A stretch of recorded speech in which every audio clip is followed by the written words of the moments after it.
সুপ্রিয় দর্শক, আসসালামু আলাইকুম। আজকে আমি আপনাদের সাথে কম্পিউটারের একটি খুব বেসিক ব্যাপার শেয়ার করব। এই বেসিক জিনিসটি আমরা অনেকেই ভুলে যাই, যার কারণে আমাদের পরবর্তীতে অনেক সমস্যায় পড়তে হয়। সেটি হচ্ছে কম্পিউটার ফাইল ম্যানেজমেন্ট। অর্থাৎ আপনার কম্পিউটারে যে ফাইল ফোল্ডারগুলো আছে সেগুলো আপনি কিভাবে সাজিয়ে রাখছেন, এই সাজিয়ে রাখার পদ্ধতি, এটাকেই আমরা বলছি computer file management. Computer file management কনসেপ্টের সাথে পরিচিত হতে হলে আমাদের বেশ কিছু বিষয় জানা দরকার। প্রথমত, ড্রাইভ। ড্রাইভ বলতে আমরা কোনটাকে বোঝাচ্ছি? ড্রাইভ হচ্ছে কম্পিউটারের একেবারে রুট লোকেশন, অর্থাৎ আপনার হার্ড ডিস্ক যে কয়টি ভাগে ভাগ থাকবে, এই প্রত্যেকটা ভাগ হচ্ছে এক একটি ড্রাইভ। যেমন এখানে C drive, D, E drive, F drive, এইভাবে করে প্রত্যেকটা এক একটি ড্রাইভ। এখানে ইউএসবি ড্রাইভ এটিও থাকতে পারে, অথবা ক্লাউড লোকেশন গুগল ড্রাইভ এটাও থাকতে পারে। তাহলে এগুলো হচ্ছে ড্রাইভ। এরপর ফোল্ডার সম্পর্কে আমরা সবাই জানি।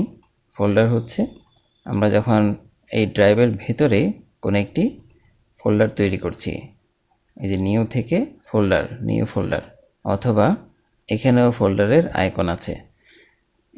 এইভাবে যখন আমরা কোনো একটি ফোল্ডার তৈরি করি যেখানের মধ্যে ফাইল থাকবে, ফোল্ডারের মধ্যে ফাইলও থাকতে পারে, আবার সাব ফোল্ডারও থাকতে পারে, এটি হচ্ছে ফোল্ডার। এই ফোল্ডারের ভেতর যখন আমরা একটি ফাইল জমা রাখবো, এগুলো এক একটি হচ্ছে ফাইল। এই ফাইলগুলো এক একটা এক এক রকম হতে পারে। যেমন এটি হচ্ছে ওয়ার্ড ফাইল, এই টাইপটা এখানে লেখা আছে ওয়ার্ড ফাইল। এটা হচ্ছে প্রেজেন্টেশন ফাইল। একইভাবে এক্সেল ফাইল অথবা অন্য যে কোনো ফাইল থাকতে পারে। এরপর হচ্ছে ফাইল পাথ। ফাইল পাথ বলতে মনে করুন এই ফাইলটি কোন লোকেশনে আছে সেই লোকেশনটা এইখানে দেখা যায়। যেমন এটি হচ্ছে এইচ ড্রাইভের একাডেমিক ফোল্ডারের ভেতর sub folder honours sub folder management, তার ভিতরে এই ফাইলটি আছে। তাহলে এই ফাইলের পাথ হচ্ছে এটাকে আমরা অ্যাড্রেস বারও বলে থাকি। এরপর হচ্ছে ফাইল এক্সটেনশন। ফাইল এক্সটেনশন জানাটা আমাদের জন্য খুব গুরুত্বপূর্ণ। যদিও এখানে ফাইলের পাশে টাইপ লেখা থাকে, তারপরেও দেখুন প্রত্যেকটা ফাইলের শেষে ডট দিয়ে আরও কিছু শব্দ বা অক্ষর লেখা থাকে, এগুলোকে আমরা এক্সটেনশন বলি। যেমন এটি DOCX ডক্স, অর্থাৎ এটি যে একটি মাইক্রোসফট ওয়ার্ড ফাইল, এটা আপনি এই এক্সটেনশন দেখেই বলে দিতে পারবেন। তারপর এটি হচ্ছে PPTX দিয়ে পাওয়ার পয়েন্ট ফাইলকে বোঝানো হয়, Microsoft power point presentation file. এভাবে করে এক্সেলের জন্যও থাকবে, অন্যান্য ফাইলের জন্যও, কিন্তু প্রত্যেকটা ফাইলের জন্য MP3 বলেন, অডিও ভিডিও, যে কোনো ফাইল, প্রত্যেকটার জন্যই আলাদা আলাদা এক্সটেনশন আছে। আপনারা যদি এক্সটেনশন সম্পর্কে বিস্তারিত জানতে চান তাহলে গুগলে সার্চ করতে পারেন ফাইল এক্সটেনশন লিস্ট।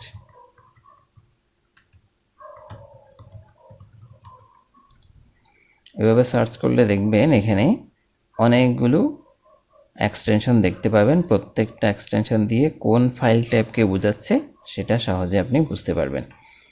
তাহলে এই হচ্ছে ফাইল ম্যানেজমেন্ট কনসেপ্টের ভিতরে যে তথ্যগুলো আমরা জানলাম। এখন আমরা জানব একটি খারাপ এবং ভালো ফাইল ব্যবস্থাপনার উদাহরণ, অর্থাৎ খারাপ ফাইল ব্যবস্থাপনা কেমন হতে পারে। এটার সাথে আমাদের অনেকেরই মিল খুঁজে পাবো আমরা। যেমন এটি দেখুন, ডেস্কটপের মধ্যে অনেকগুলো ফাইল, বিভিন্ন টাইপের ফাইল, এবং সবগুলো ছড়ানো ছিটানো, সহজে বোঝা যাচ্ছে না কোনটি কোন ফাইল অথবা কোনটি কিসের অধীনে, সহজে বোঝা যাচ্ছে না। তারপর এখানে দেখুন,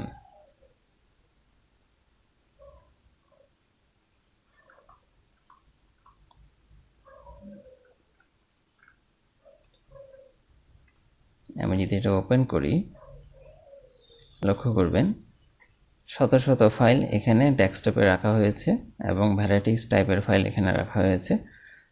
এগুলোর নেমিং কনভেনশন ঠিক নাই, অথবা এই যে ক্যাটাগরি করে রাখা এই জিনিসটাও ঠিক নেই। এইগুলোকে বলি আমরা ব্যাড ফাইল ম্যানেজমেন্ট, অর্থাৎ আপনার ফাইলগুলো গোছানো না, সাজানো না। এবং আমি যদি ভালো ফাইল ম্যানেজমেন্টের উদাহরণ দিতে চাই তাহলে এক্সাম্পল হিসেবে আমি এখানে কিছু ফাইল তৈরি করে রেখেছি। দেখুন, যেমন আমি ইউএসবি ড্রাইভের ভিতরে একাডেমিক ফোল্ডার, একাডেমিক তথ্য সংক্রান্ত ফাইল ফোল্ডারগুলো এখানে থাকবে, অডিওগুলো এখানে রাখছি, অফিসিয়াল ফাইল এখানে রাখছি, পার্সোনাল ফাইল এখানে রাখছি, সফটওয়্যার ভিডিওগুলো এখানে রাখছি। এটা আমি ডিলিট করে দিচ্ছি।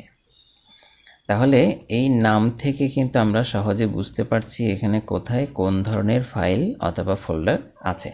এটা হচ্ছে একটা ভালো ফাইল ম্যানেজমেন্টের সিম্পল এক্সাম্পল। এটা আমি ইউএসবি ড্রাইভে এক্সাম্পল হিসেবে তৈরি করেছি। আপনারা যেটা করবেন সেটা হচ্ছে আপনার কম্পিউটারের এই যে বিভিন্ন ড্রাইভ আছে, বিভিন্ন ড্রাইভকে নিজের প্রয়োজনে বিভিন্ন ভাগে ভাগ করবেন এবং সেখানে বিভিন্ন ফাইল ফোল্ডারগুলো সাজিয়ে রাখবেন। ফাইল সাজিয়ে রাখা কেন গুরুত্বপূর্ণ? ফাইল সাজিয়ে রাখা গুরুত্বপূর্ণ কারণ এর ফলে যে কোনো তথ্য আপনি সহজে খুঁজে পেতে পারবেন। আপনি দেখেই বুঝতে পারবেন কোন ফোল্ডারে কোন ধরনের তথ্য রাখা হয়েছে এবং সহজে খুঁজে পাওয়া যাবে। এটা দেখতে সুন্দর লাগে, দেখতেও সুন্দর লাগে। যেমন এখানে জিনিসটা দেখতে সুন্দর লাগছে। এটি সময় বাঁচাতে সহযোগিতা করে। ফাইল যদি সাজানো থাকে তাহলে আপনার কাজ করতেও ভালো লাগবে। অফিসিয়াল কম্পিউটারে আপনি ছাড়া অন্য যে কেউ যেন সহজে বুঝতে পারে কোথায় কী আছে, তার জন্য যথার্থ ফাইল ম্যানেজমেন্ট খুব গুরুত্বপূর্ণ। সার্চ করলে যেন সহজে পাওয়া যায়। অর্থাৎ এই যে এখানে যখন আপনি ফাইল জমা রাখছেন তখন ফাইলের নামও কিন্তু দেওয়া থাকে। এই ফাইলের নাম দিয়ে আপনি সহজে খুঁজে পেতে পারেন। যেমন এখানে ম্যানেজমেন্ট শব্দটি আছে, management note, management presentation. Suppose আমি ভুলে গেছি ম্যানেজমেন্ট নোটটি কোথায় আছে, তাহলে আমি যদি এখানে সার্চ করি অথবা আমি শুধু একটা শব্দ লিখলাম, লিখে সার্চ করলাম, দেখুন ম্যানেজমেন্ট সংক্রান্ত যা যা কিছু আছে সেগুলো এখানে চলে আসছে। এভাবে করে সহজে ফাইল খুঁজে পেতে সহযোগিতা করে যদি আপনি ফাইল যথার্থভাবে সাজিয়ে রাখেন। এখন আমি দেখাবো ভালো ফাইল ব্যবস্থাপনার জন্য কি করণীয়। আমরা এই নিয়মগুলো আমাদের মেনে চলা উচিত যদি আমরা যথার্থ ফাইল ম্যানেজমেন্ট রাখতে চাই অথবা করতে চাই। প্রথমত, সি ড্রাইভে কোনো ব্যক্তিগত ফাইল ফোল্ডার রাখবেন না। এখানে শুধুমাত্র কম্পিউটারের সফটওয়্যারগুলো ইনস্টল করা হয়ে থাকে। সি ড্রাইভ বলতে আমি কোনটাকে বোঝাচ্ছি, আমি যদি পিসিতে ঢুকি, দেখুন এখানে হার্ড ডিস্কের মধ্যে প্রথমে যেটি সেটি হচ্ছে সি ড্রাইভ। এই সি ড্রাইভের ভেতর শুধুমাত্র কম্পিউটারের যে সফটওয়্যারগুলো সেগুলো এখানে ইনস্টল হয়। তা বাদে আর কোনো ব্যক্তিগত ফাইল এখানে রাখা উচিত নয়। এটি হচ্ছে প্রথম নিয়ম। এখানে আরেকটি কথা বলে রাখি, আপনি যখন ডেস্কটপে কোনো কিছু রাখেন সেটা আসলে সি ড্রাইভেই থাকে, তাই এটাও চেষ্টা করবেন ডেস্কটপে যেন বড় কোনো ফাইল না রাখা হয়। দ্বিতীয়ত, ডেস্কটপ সবসময় পরিষ্কার রাখুন এবং সাজিয়ে রাখুন। আমার ডেস্কটপটি দেখুন এখানে সম্পূর্ণ ক্লিয়ার।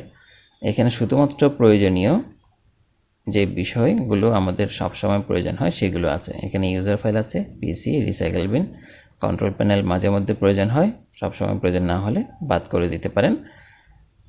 এভাবে করে এখানে যেগুলো একেবারেই দরকার সেগুলো এখানে রাখা হয়ে থাকে। তা বাদে পুরোটার ডেস্কটপটাই কিন্তু ক্লিয়ার।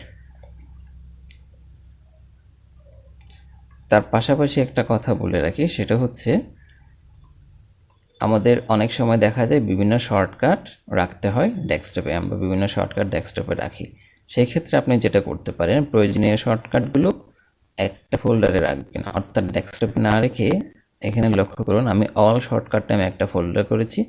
এই ফোল্ডারের মধ্যেই আমার সবগুলো শর্টকাট রেখে দিয়েছি। যখনই প্রয়োজন হচ্ছে এখানে ঢুকে সেখান থেকে আমি বিভিন্ন ফাইল ফোল্ডার অ্যাক্সেস করতে পারছি। এটা হচ্ছে শর্টকাট রাখার একটি নিয়ম।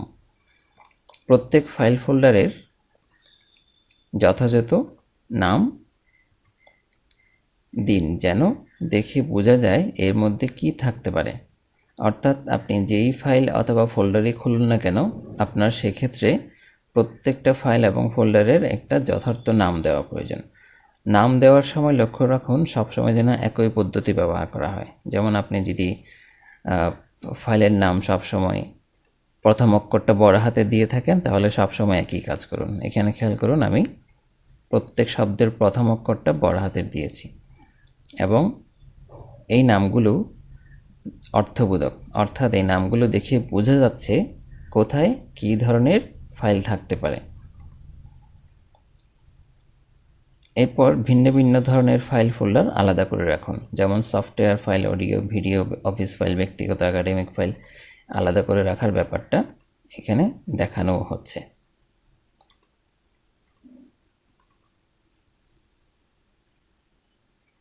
যেমন আমি এখানে সফটওয়্যারগুলো রেখেছি, খেয়াল করুন সফটওয়্যারের মধ্যে কোনটা কোন সফটওয়্যার সেটা আমি নাম দেখে কিন্তু বুঝতে পারছি সহজে, এবং কিছু কিছু ভার্সনও লেখা আছে যেন সহজে ধরা যায় কোনটা কোন ভার্সনের সফটওয়্যার। অপ্রয়োজনীয় ফাইল ফোল্ডার মুছে ফেলুন। সাধারণত আমরা দেখি যে আমরা অনেক ফাইল ফোল্ডার তৈরি করি, সময়ের প্রেক্ষিতে সেগুলো অনেক ফাইল ফোল্ডার হয়তো অপ্রয়োজনীয় হয়ে যায়, কিন্তু আমরা সেগুলো রেখে দিই।